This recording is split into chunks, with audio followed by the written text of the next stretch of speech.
Good morning. Today we come to the third of the Psalms, a Psalm of David when he fled from Absalom, his son. O Lord, how many are my foes? Many are rising against me. Many are saying of me, there is no help for him in God. But thou, O Lord, art a shield about me, my glory and the lifter of my head. I cry aloud to the Lord, and he answers from his holy hill. I lie down and sleep. I wake again, for the Lord sustains me. I am not afraid of thousands of people who have set themselves against me round about. Arise, O Lord, deliver me, O my God, for thou dost smite all my enemies on the cheek. Thou dost break the teeth of the wicked. Deliverance belongs to the Lord. Thy blessing be on thy people. This psalm is one of several that have notes written at the head of it as an introduction. And the note tells us that this was written at a particular time in King David's life, when his much-loved son, Absalom, was leading a revolt against him, and the king himself had to flee from Jerusalem. Absalom's rebellion against David is seen as a symbol of the wider rebellion of Israel, or indeed of mankind, against God. The agony of David is seen as a reflection of the agony of God himself. Many of us have times in our lives, if perhaps less dramatically, when things seem to be going wrong, when our troubles seem to threaten to overwhelm us. Others may think that we're foolish to put our trust in God, in the one who many speak of as an imaginary being, or even less flattering expressions. But just as David knew, we know that the Lord is our protector. How do we know this?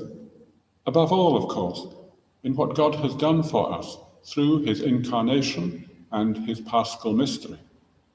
He has acted powerfully to save us from evil and death, the only enemies that really matter.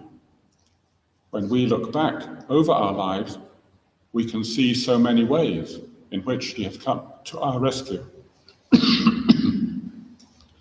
But David does not simply regard God as the one who saves. And as for God, there are no limits to the gifts he desires to give. David sees that God is his glory. This might seem strange to us. God surely is his own glory. But this is a sign that God wishes to share his glory with his faithful people. He does not come to our rescue in order to keep us in subservience, but he raises us up to set on his throne. He lifts up my head. Excuse me. I cry aloud, says David, and he answers. A simple enough statement, but one that has great depth. The pagans might cry to their God, but they get no reply, like the prophets of Baal, mocked by Elijah. Nobody hears. Nobody answers. But whenever we cry to God, he not only hears, but he also answers. It is true that we do need to be attentive if we're to hear his answer, for he may come as a still, small voice, a gentle breeze. It's true that the answer may not always be the one for which we hope. It's true that sometimes the answer might not be to take away the danger, but to make us strong enough to face it or deal with it. But he always answers. This is how close our God is to us. And this is why we can resist the voices of those who laugh at our faith in him and resist our enemies. We are not afraid because it is he himself who encourages us in even, or perhaps especially, the worst of situations. We may not particularly want God to literally break the teeth of those who are against us, but we do want him to bring their wickedness to nothing.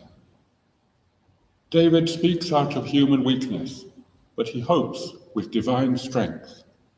finally closing his prayer with the reflection that deliverance is a gift from God, and he seeks God's blessing on all those who are faithful to him.